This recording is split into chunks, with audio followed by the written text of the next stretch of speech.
in this situation, I think it's important to have patience and to take the right risk. And you know very well that every one of us would like to pick the best, no? The best players, the best start 11. But at the same time, you have to understand that they need a bit of time to have a good form, to be fit, and don't risk an injury. Otherwise, it'll be a disaster. Yeah, Diogo is an incredible player. So, but for players underrated, I don't know, honestly, or under the radar, why you always ask me that, because they are not on my radar. So if people do that, how can I change that? Diogo is an exceptional player. Mo is an exceptional player. By the way, Sadio Mane plays really, really good in a moment. It's just unlucky in the last moments, so like yesterday, it would have been a penalty. He tries to stay on his feet, and then Mo can finish it off. It's great. But all these boys, they have incredible quality. That's why they come in these positions. That's why they come in these situations. And Diogo has developed in the last few months a proper killer instinct. That's true. So he's there he's there in the moments. He's in the right spaces.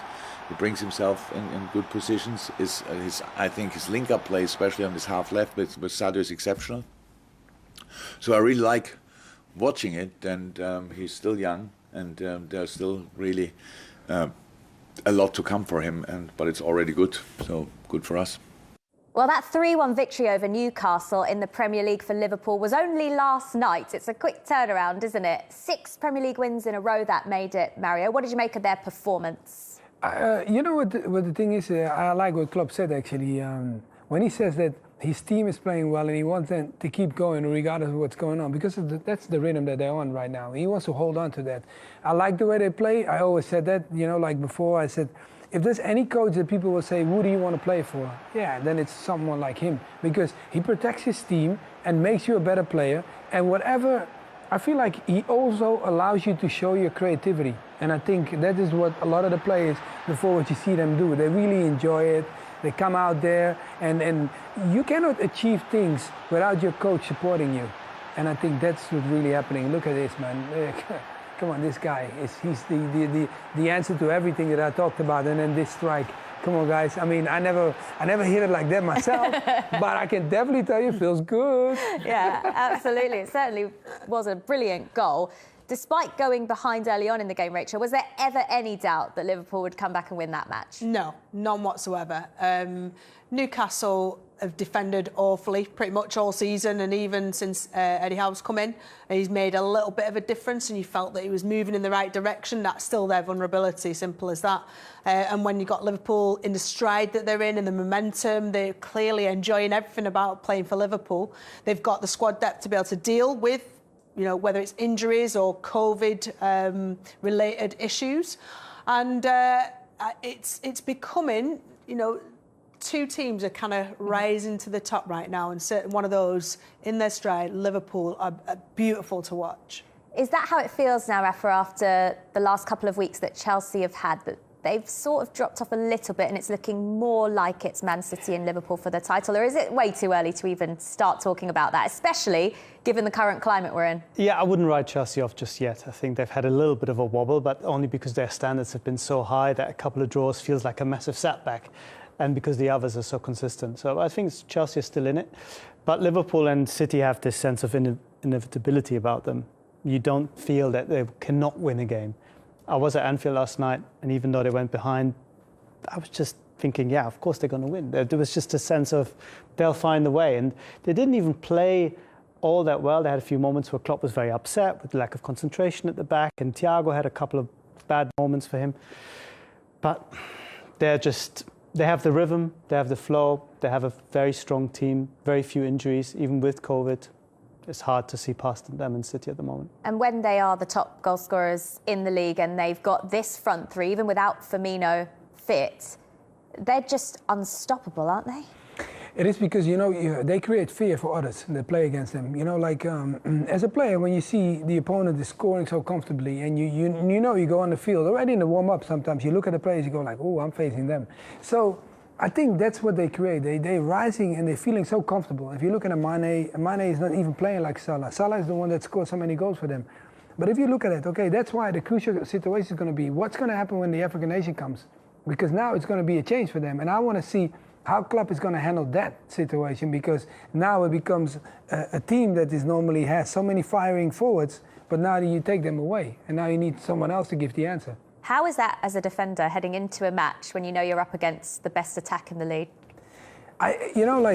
For me, the best example to call was against Cristiano.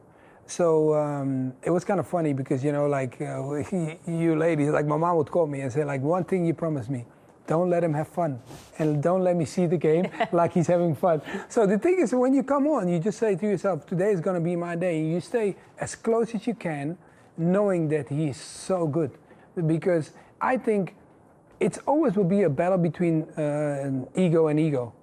And are you going to chicken in, or are you going to be the guy that's going forward and making sure that he cannot handle you? And I think that's the battle with everybody. And I think that's also what's happening with Liverpool at the moment. People are a little bit worried and give up. As a goalkeeper, Rachel, when you're heading out onto the pitch, knowing how potent that attack is, and you've got potentially the best player in the world about to face you. Yeah. It's not just Salah though, is it? It's Mane, it's Diogo Jota, it's Origi when he comes on. Like, there's so many. Trent last night scoring an absolute blinder. Henderson's popping up and scoring. It's literally from anywhere, and it's down both flanks, and then the box is loaded with talent. And if it's not loaded with talent, they'll cut it back to the edge where someone is there. So it's not just one individual. Although Mo Salah is just consistently coming up with tap-ins, worldies, everything in between as well. There's those one-to-one battles where defenders are going to be, either relishing it like you did, or kind of, it's going to be overwhelming for them. But it's not just a one-man band, Liverpool, by any means. I agree, Africa Cup of Nations, when Salah's not, won't be there, and along with other players, of course, Liverpool will be diminished, but that's not something they've not thought about, I'm sure.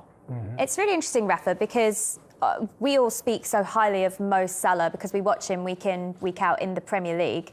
He was 7th on the Ballon d'Or list, and he wasn't even included in the 23-man shortlist for the FIFA Pro World 11 just in the last week. Is he going underappreciated for some reason elsewhere? What's that about?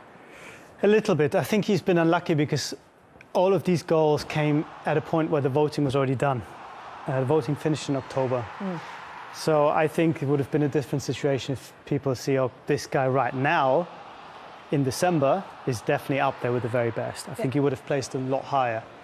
And then a lot of the voting is about who do I remember? And because Liverpool didn't win the league and because Egypt didn't win a major trophy, people reach for the easier and more prominent names. And that's why we saw somebody who we've seen win before, called Lionel Messi, winning his 7th Ballon d'Or. It's a default answer, isn't it? Lionel Messi. And look, you can't argue with what he's achieved for his country in the last year as well. In terms of consistency levels with Salah, though, Mario, the last few seasons, he's just been quite incredible, and he's scored in his last 15 successive games in the Premier League. You also have to look at his past, right? When he came to Chelsea, I was watching him closely, and then it was kind of slightly different. There was a difficulty. You could see how he was playing, and people said, like, maybe the Premier League is a little step too high for him. And then he goes away, comes back, and look what he brings to us. As a player like him, he's oozed with so much confidence and so much self-belief that it's very difficult to play against him. Even me now talking, I think facing him, you don't know, because he's coming from the opposite side. He goes inside. If you don't get a backup, he goes outside. Simple as this. He's doing what he thinks of any external rewards. He's answering it with what he's doing on the pitch. It doesn't seem there's that huge ego about Salah. I know Messi's an exception, but some of the other sort of footballers in that list may have had a kind of more outspoken answers really to being omitted from that, or being 7th in the list. He's just doing what he's been doing consistently for season after season. Yeah. And off the pitch, he's fairly low profile. Yeah, that's the other thing. He doesn't. Hey, he's got a statue in Madame Tussauds now. Well, yes. Pretty big Apart fan, from that, yes. Mario, I know you loved that Trent goal, so should we have another look at it? Because this is some hit, isn't it? He's everything what fullbacks are now. You understand? He put that, oh my God. You know, I think he raised the bar. Because people are talking now, yeah, oh, you need to know how to attack, you need to know how to cross the ball, and now you need to score goals. But who started this trend? It was like Robinson, it's one of it too, but he's definitely one of the guys that's doing it. That's why you see him with, you know, when he's not playing well, we started to complain, but look what he's doing now. Yeah, he scores goals. Is his defensive capabilities sometimes put into question, Rachel? I think that's always people's counter-argument, isn't it? Is, well, he can't, you know, he's not that great at defending. Well, I'm not being funny. If you're part of this Liverpool team, that's not what brings Liverpool as a team success. It's the attacking capabilities to go forwards. As and when they need to defend, they just score more goals than the opposition. I think it's something he'll continue to work on. But really, when you're signing off a game right at the end with a goal like that, who cares whether he's defending or not? Yeah. In terms of that front three as well, we've seen Jota really step up in the last couple of months in Firmino's absence. How important has he become to Jurgen Klopp, and particularly as the guys are mentioned in January when they may lose some players to the African Cup of Nations? He's going to really be important, isn't he? Hugely important. I mean, it's hard not to see him on the same level of importance as the other three. He doesn't perhaps quite have the same stature just yet, and he's only been there for 2 years. But if you'd asked me 2 years ago, at the start of the season, who's the one player that can compete with those three, that would complement them and make them a four, I wouldn't have picked Diogo Jota. No. I'm not sure who I'd have picked, because the job is so difficult to keep those three guys on their toes. But he's come in, and from almost the very first moment, it's been an instant success. Gives Klopp's options, he can rotate, he can play him through the middle, left, right, doesn't matter. And it helps the others as well, because they looked a little bit jaded, I think, in the season before that, slightly. Yeah, OK, well, we know that Liverpool are on fire, and they're up against Tottenham this weekend, who haven't played since December the 5th. How much will this have affected their rhythm? It's going to be, until it plays out, we don't know, because we don't know who's been affected by COVID. We don't know what states that's left them in with regards to their fitness, physical fitness, their sharpness, how many training sessions have they had on the pitch. So what type of Tottenham is going to show up? Who knows? It's still early days with Conte's implementation of his game plan, and he was still trying to work on that when the break has happened for them. So it's kind of flip a coin, see what Tottenham team shows up, what fitness they're in.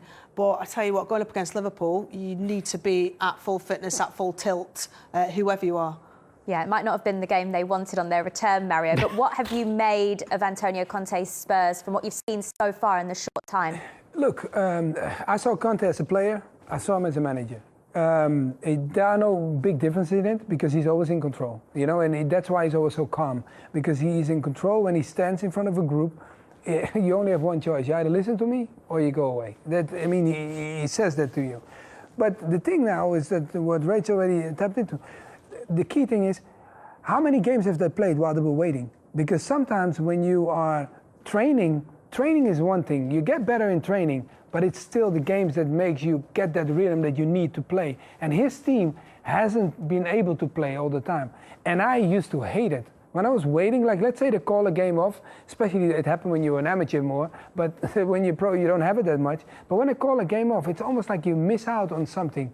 And I think the rhythm is very, very important for a footballer. And I think that is what his team will struggle with. If they haven't played friendlies, even if it's just no one knows about it, that's good enough.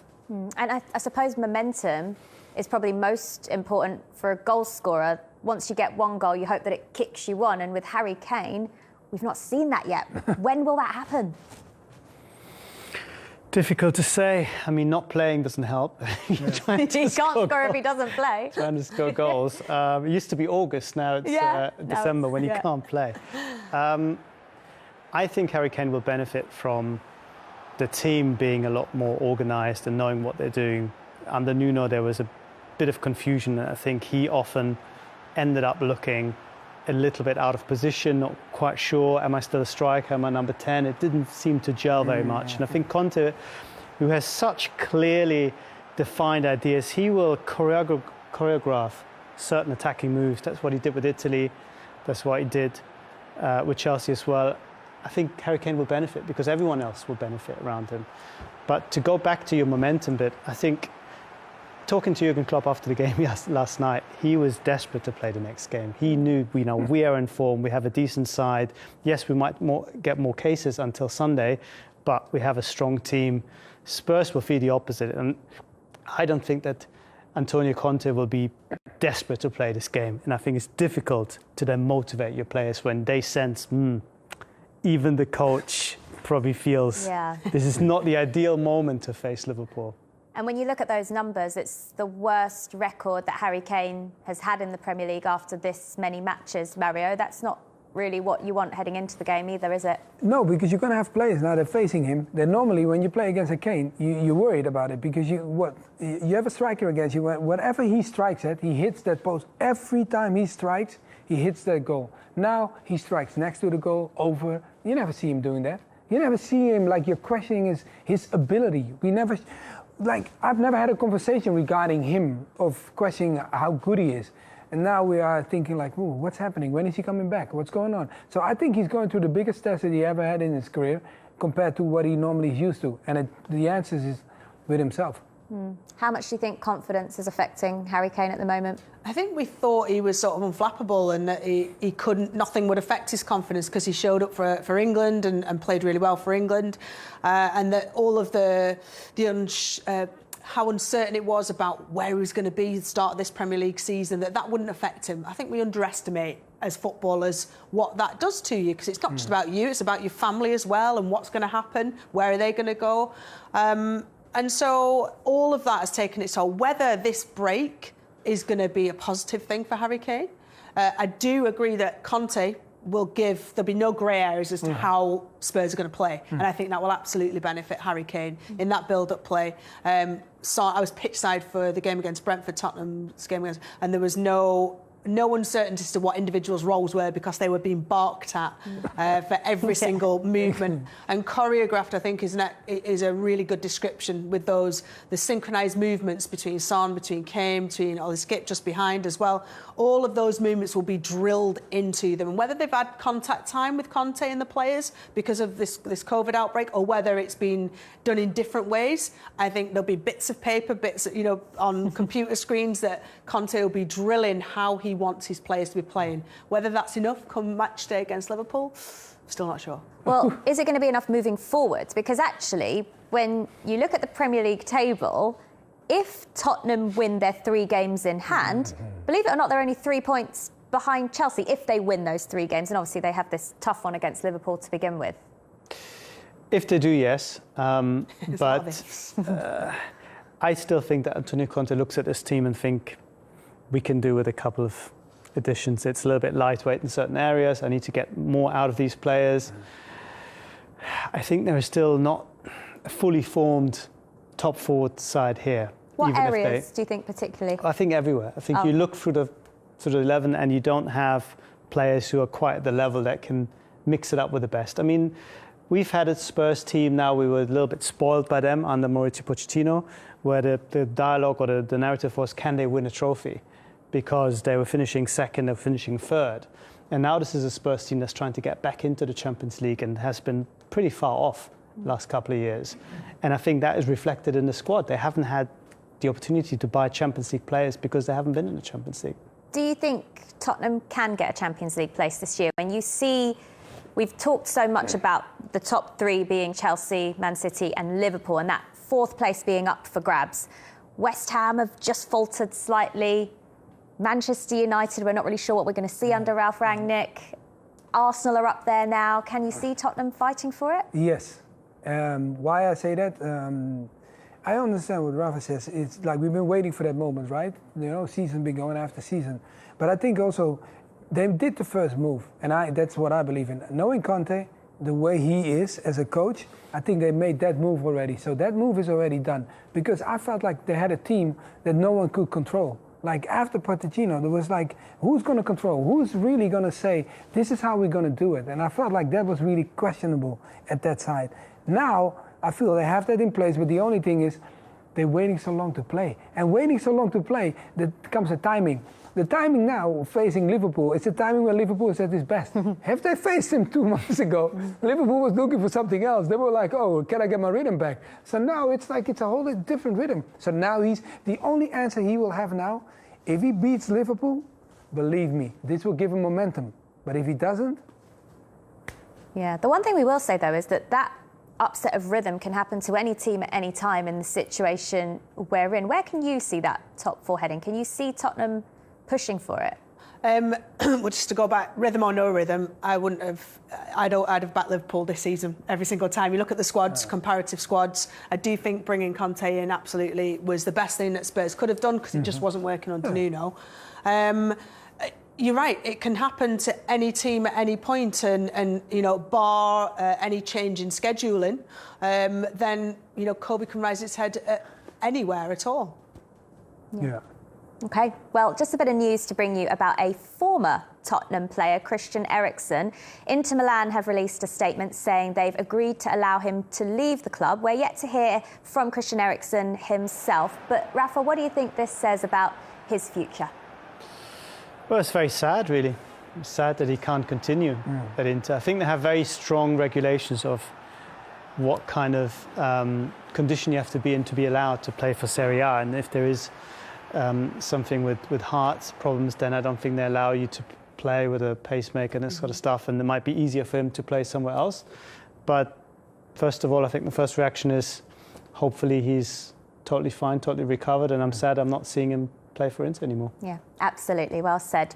All right, let's move on to the next match now, where Manchester City head to Newcastle on Sunday. Now, Pep Guardiola didn't take his press conference earlier today after he returned an inconclusive coronavirus test result. So let's just hear from the Newcastle boss, Eddie Howe.